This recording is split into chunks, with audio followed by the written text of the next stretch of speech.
Hello दोस्तों, आज हम आप सबको भारत की 7 प्रमुख नदियों के नाम बताने जा रहे हैं। तो चलिए शुरू करते हैं। पहली नदी है सिंधु नदी। सिंधु नदी एशिया की सबसे लंबी नदियों में से एक है।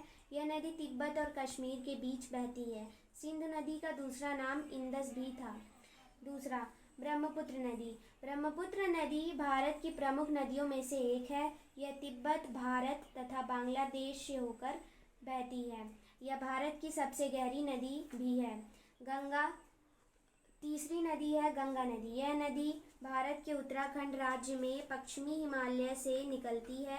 गंगा नदी उत्तराखंड, उत्तर प्रदेश, बिहार, झारखंड और पश्चिम बंगाल राज्यों से होकर बहती है। चौथा, गोदावरी। गोदावरी नदी महाराष्ट्र, छत्तीसगढ़, तेलंगाना, आंध्र प्रदेश और ओडिशा राज्यों से होकर गुजरती है। इस नदी पर 350 बांध हैं। पांचवा, नर्मदा नदी। नर्मदा नदी को स्थानीय रूप से कहीं कहीं रेवा नदी भी कहा जाता है। इस नदी पर 30 बांध बनाए गए हैं।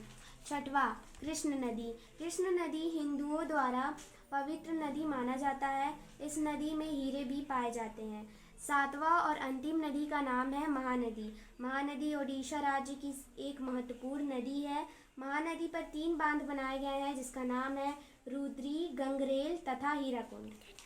धन्यवाद।